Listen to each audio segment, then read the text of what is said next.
whoa, wait, what? There are knitting podcasts? And now I am deep in the podcast realm for knitting and art. Welcome to the Moth Folk Studio podcast. I'm Suni, and I'm here to share with you about all of the crafty and creative and artsy things that I get up to each week.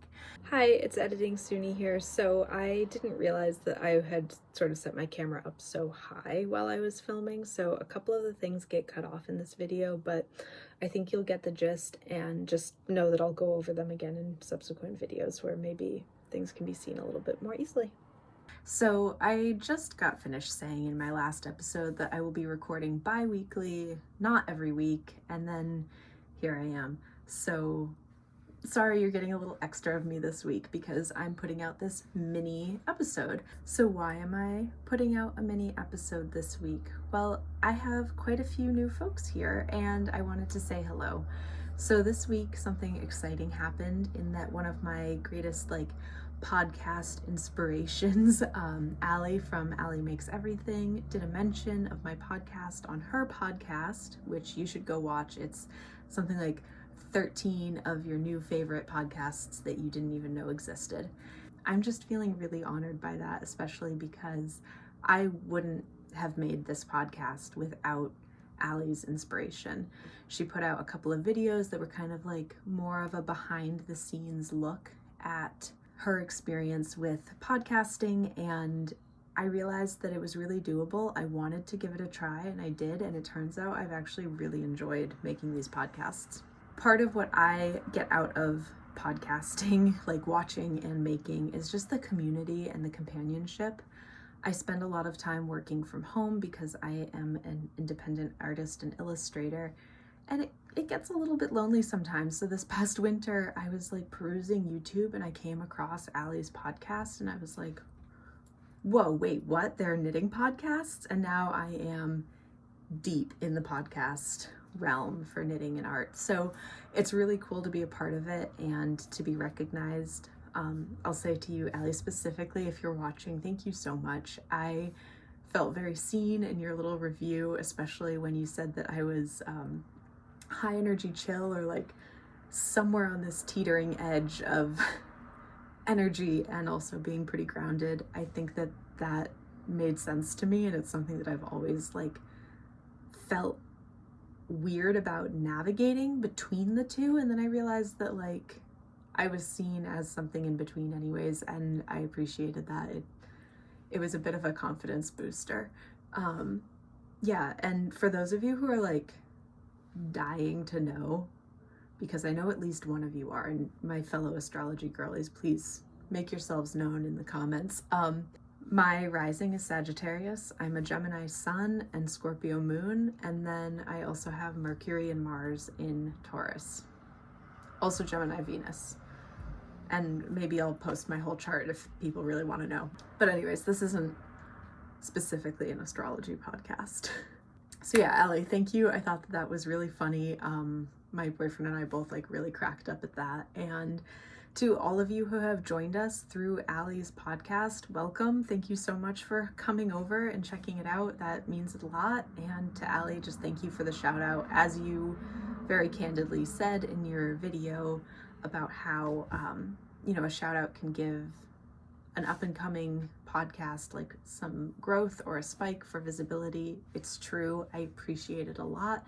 And I'm not going to echo every podcast that you mentioned, but instead just direct folks to your channel. It's Allie Makes Everything, and hopefully you can see all the videos that Allie has made with different inspirations and suggestions for other podcasters and creators. So first thing, I wanted to give a little bit more of an introduction this week, just because we have new folks with us. Hello everyone. So I'm Suni. I live in Vermont with my partner and 2 cats. This is Lucy. I don't know if you can fully see her or not, but I will insert a picture of her. I also have another cat named Q. He is orange. He's about a year old, and he is somewhere causing a ruckus, I'm sure. But he will make a regular appearance, usually sleeping in the background of my videos. Beyond knitting and drawing, I do love to garden and bake and cook, and generally be home and taking care of the house. I really do enjoy that feeling of being like in a space that I can make and take care of. So there will be a good bit of gardening content throughout the season, as well as updates on like my sourdough baking and that kind of thing. My work as an artist and illustrator is in a few different ways. One is very much like home-based, where I'm doing a lot of production, printing. Basically everything is me other than bookkeeping. I did hire a bookkeeper, which was a good move. I recommend it if you have a business. And so I do a lot of time just like home at my desk. I'm either printing product for sale, I'm managing emails, marketing, advertising, all of those kinds of things, keeping my website updated. What else do I do? Too much to keep track of and say right now. But for the most part, I'm like here at my desk creating new things and doing production. And while I'm doing that production, I have a printer right here that I run, and I kind of have to just like sit here and feed it paper all day. So it's nice to have like a really easy knitting project to go, and then a podcast at the same time. That's actually what I was doing this morning. Here's a photo of me today with the kitties and my knitting and my computer and my printer, and that's sort of how I started my day. I am also now in my farmers market season, which runs from May to October, where I do 4 different farmers markets a week. I set up a tent and all of my wares, I vend, and then I break down, bring it home, and do it a couple times a week. So now I'm like fully in the farmers market season. I'm gonna give weekly updates on farmers markets as well. This week there's not too much to share other than that it has been an unseasonably frigid and rainy week. I just finished up my 6th market of the season, which is crazy because I'm signed up for like 83 of them by the end in October, and it's just been a week. So I did 6, and all of them were freezing cold and raining, and it wasn't the best, but here's the thing, it can only get better, right? So that's my really optimistic spin on it. Today is the first like beautiful blue sky, big puffy clouds, sunny, warm day that it's been in a while. So if you do hear like cars and things going by, it's because I have my window open and I just can't close it. So sorry about that, but thank you also for bearing with the sound while I enjoy a little bit of fresh, warm air. So each week I'll give a little bit more of an update on farmers markets. This week, not too much to share other than it was really cold. Here's a couple of like my setups that I'm sure I'm showing you on the screen. And there will be more next week and every week until October. Okay, I'm gonna show you one acquisition and then do my little WIP roundup because I wanted to kind of like do a check-in of where I'm at with everything. So my acquisition is this little pastry box, and it has a little puff pastry in it, but it's a different type of puff pastry. Let's see. It's not really pastry. It's this beautiful batting from my very good friend Jamie up at Ramble Bramble Farm. I will talk about Ramble Bramble Farm on occasion here on the podcast. I did visit during lambing season, and I go up when I can to help out. Jamie has a lovely farm store and also vends at farmers markets with me, has sheep and goats and chickens and horses and so many dogs and so many cats and beautiful land. I highly recommend checking out Ramble Bramble Farm on Instagram. And if you're local to the area, head on over to Huntington. Also, come see us at the Winooski Farmers Market Sundays from 10 to 2. But short of that, if you're further away, reach out to Jamie on Instagram, and I'm sure that you can connect, especially if you'd like to get your hands on some beautiful roving. Jamie has Icelandic sheep and Gotlands and a few other breeds as well, but just absolutely stunning. And I'm very excited to use this to try hand spinning for the first-ish time. The first time is like an adult. I did try spinning a long time ago as a kid, but I am ready to get back to it and give it a try again. So that's what this is for. I'm just waiting on getting the hand spindle that my mom has to borrow, and then I'm gonna give it a try. So thank you very much to Jamie for this. Beautiful. Also, I can't believe I forgot to say this. Jamie's fleeces, if you went to the Vermont Sheep and Wool Festival or Rhinebeck, are award-winning, like primo award-winning and gorgeous and amazing. And so the chances that you've seen Ramble Bramble fleece before is very high.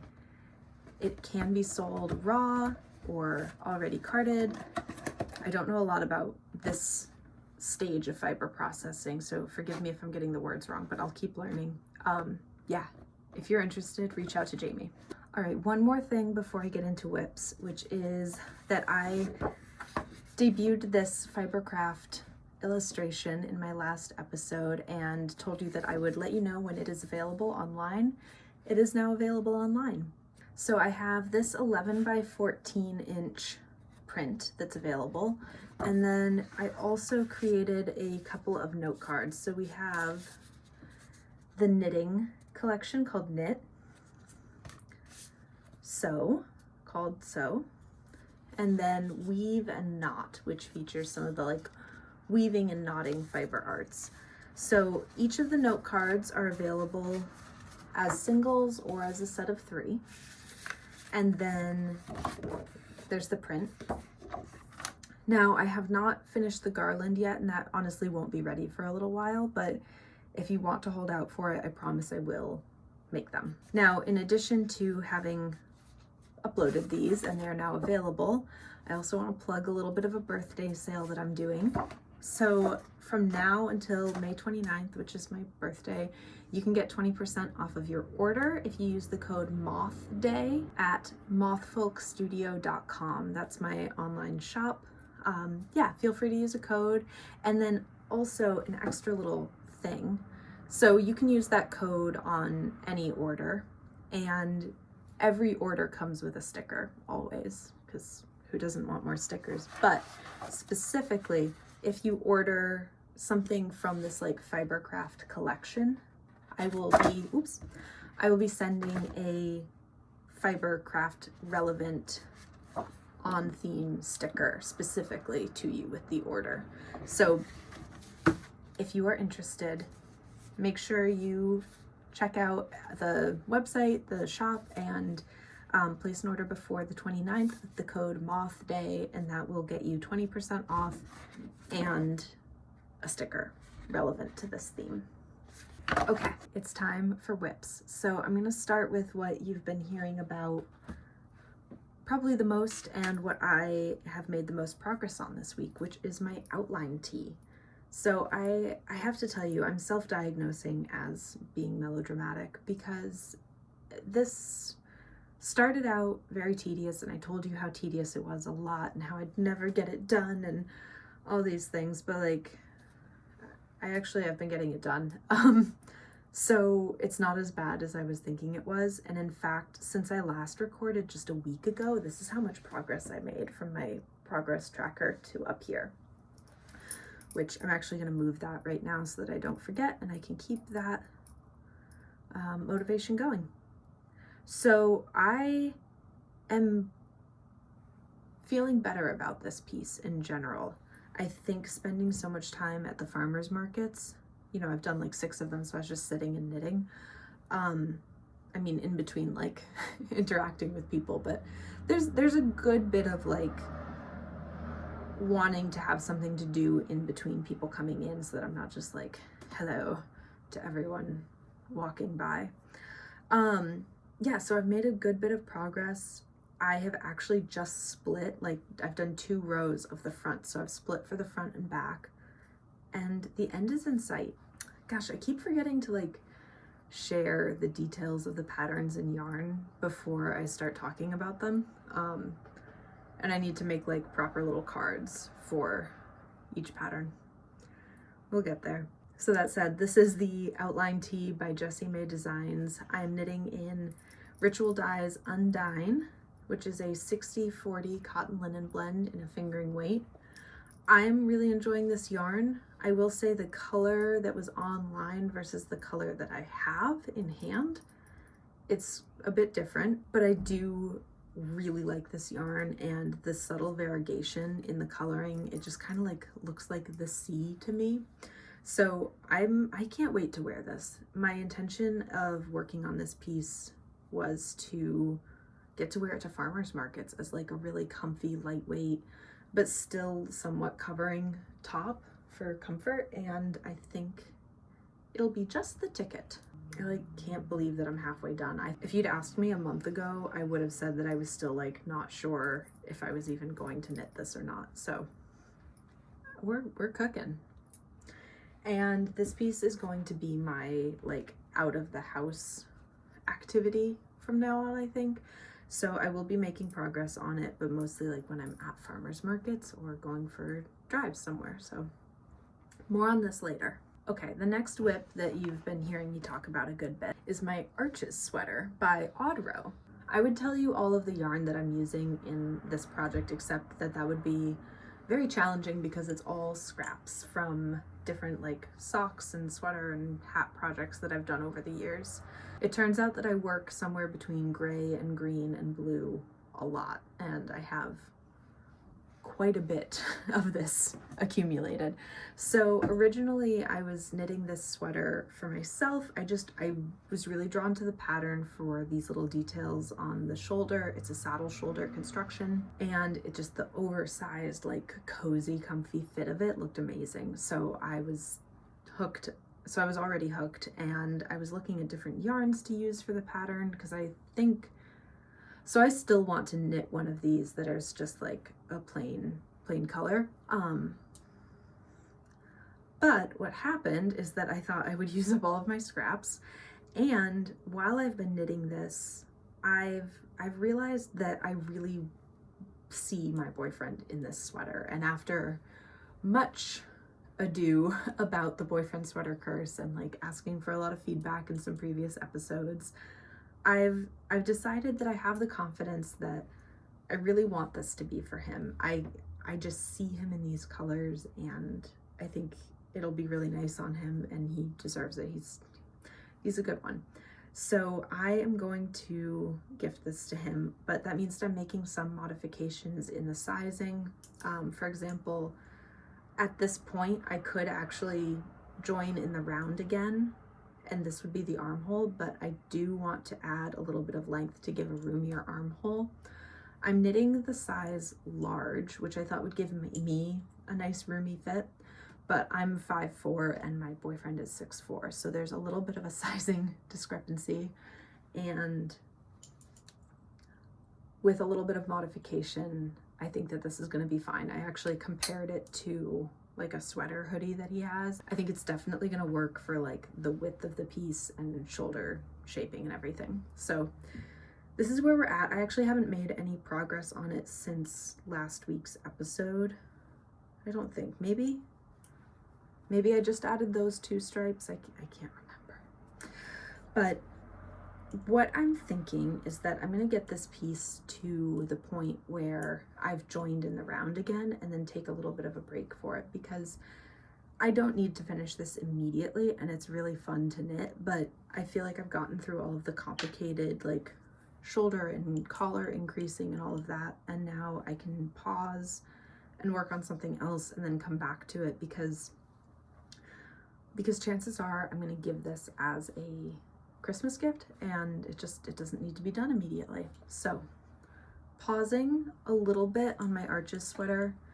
You'll maybe get like one more update on when I join in the round, but otherwise I'm going to pause on this, or not, who knows. I really am having a fun time knitting this, so I might just keep going on it. But if you're new here, you'll probably soon come to realize that I say a lot of things and then I'm the flakiest person on the planet, and I go back on it immediately. But it's just knitting. It's okay to be flaky about your knitting. Okay, so my next WIP is one that you haven't seen in a couple of episodes, and that is my Heirloom quilt cardigan. So Allie, this one's for you.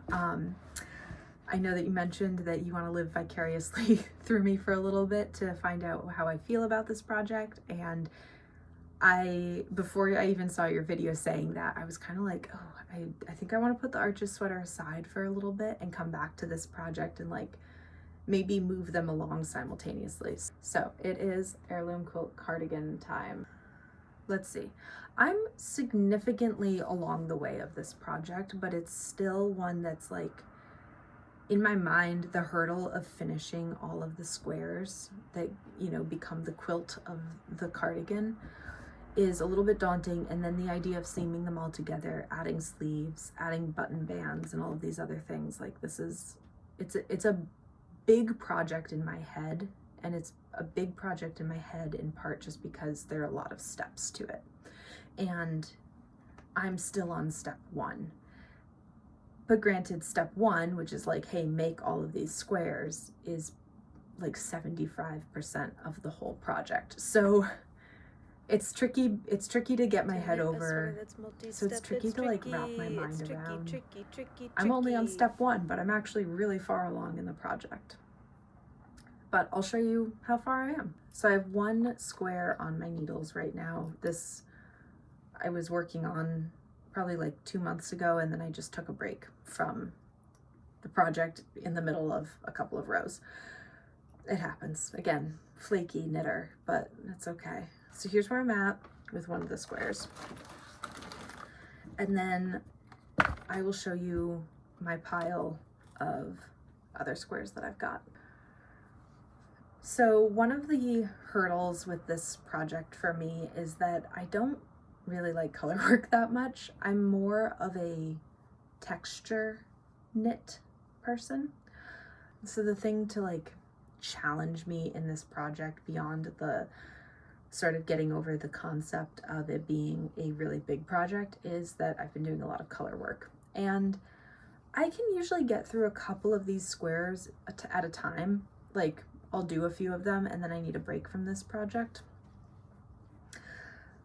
But I'm getting to the point now where I'm really close. I think I only have 4 or 5 more squares to go, and then it's time to start the seaming process. My plan for when I get to the seaming process is that, so all of these are blocked already for the most part. I did like a light blocking on them all, just that, you know, the color work part laid flat, but obviously there's some like rolling of the edges and things. My plan is to seam all of the like panels together, because you kind of stitch the squares into panels and then block the panels as a unit, and then go through and seam the panels together and then block the whole thing together before adding the sleeves and the button band and all the like finishing details. So again, quite a few more steps to go. But what I'm showing you here are all of the squares that I have completed. I believe I have 21, 22. I think I have 22. No, the one on the needles is number 23 of 27 or 22 of 27. I either have like 3 to 5 more squares to go, basically. And then I can start the seaming process. But the other thing that I've been running into, and I'll show you in just a moment, is that my gauge has shifted wildly in this whole project. So here is one of the first squares that I did because I started this project August of 2023 as soon as the pattern came out. Have I mentioned that this pattern is by Katrin Seeberger? I don't know if I have or not, but Heirloom Quilt Cardigan by Katrin Seeberger. Really lovely patterns. Highly recommend checking out her social media channels and patterns and just everything. Anyway, this is one of the first squares that I made. And the thing that I'm running into that's like the big problem is if you take a peek at the discrepancy in sizing and my tension, not great. And this is something I talk about like sometimes in my knitting, is that my gauge is all over the place from like year to year. So these squares are ones that I've knit more recently, and they're quite a bit bigger. So the issue with this is that the pattern is, you know, like a grid of squares put together, and you want all of the corners to line up, and they really weren't lining up when I tried like mapping it out.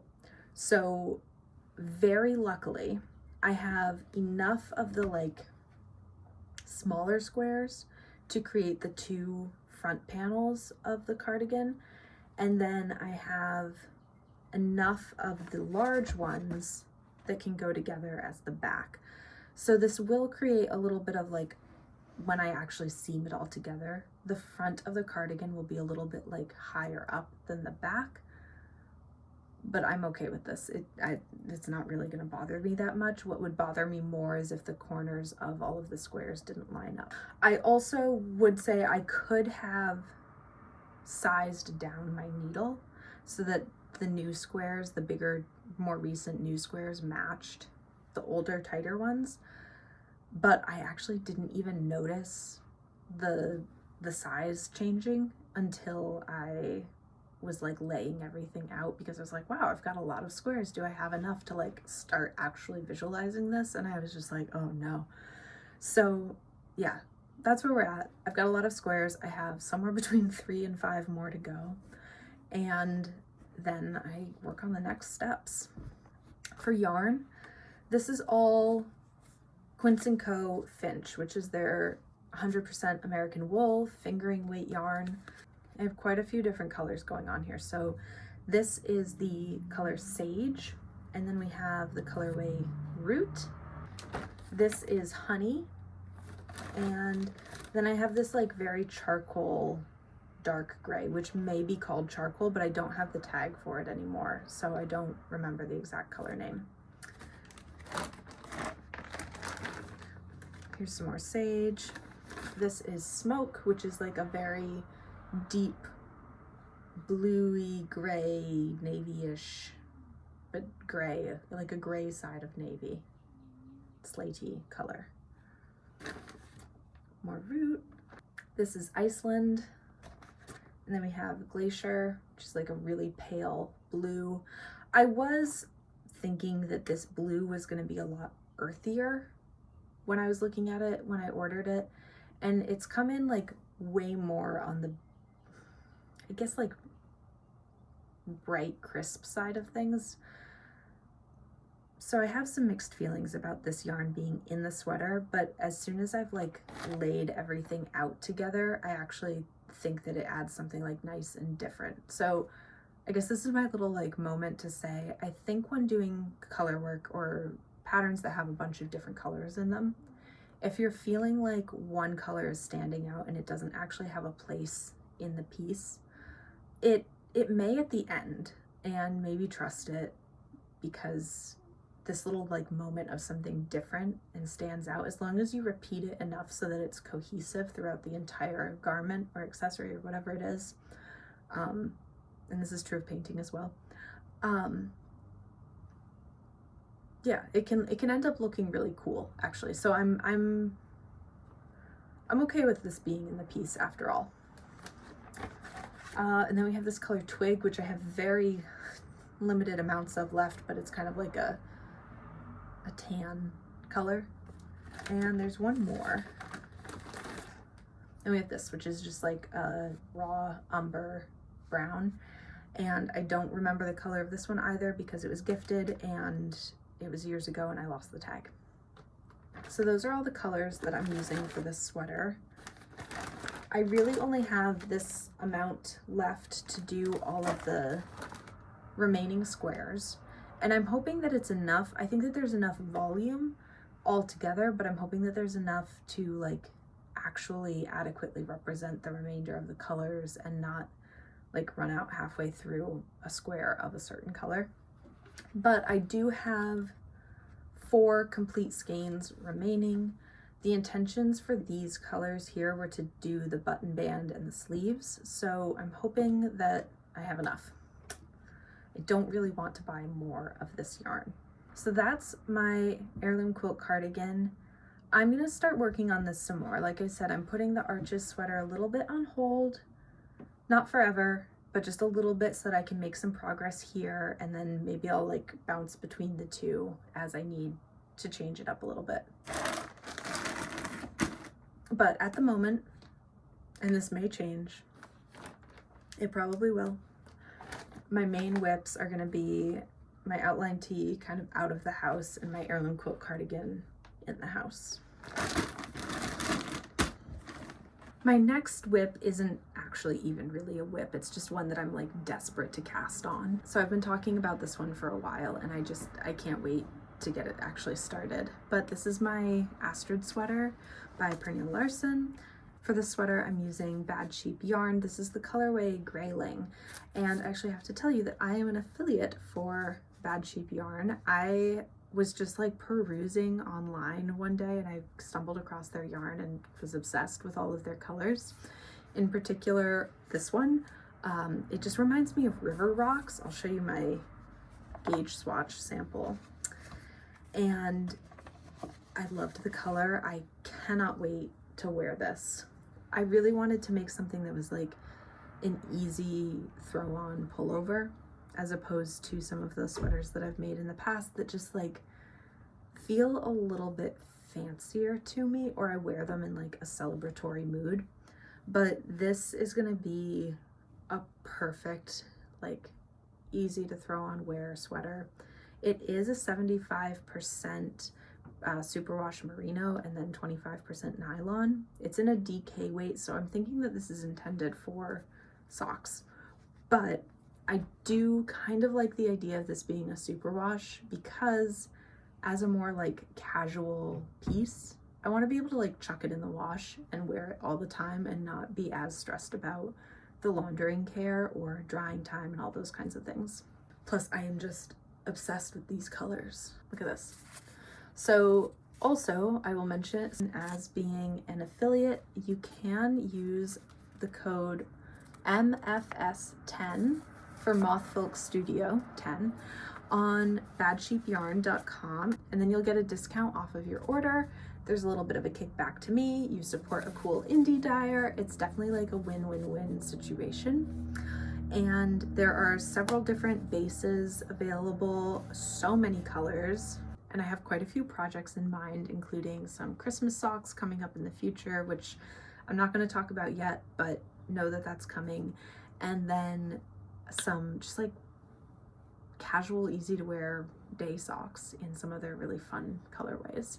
I'm really excited to cast this on. It's really hard not to, but I also kind of feel like it isn't wise of me to have 3 sweaters cast on at the same time.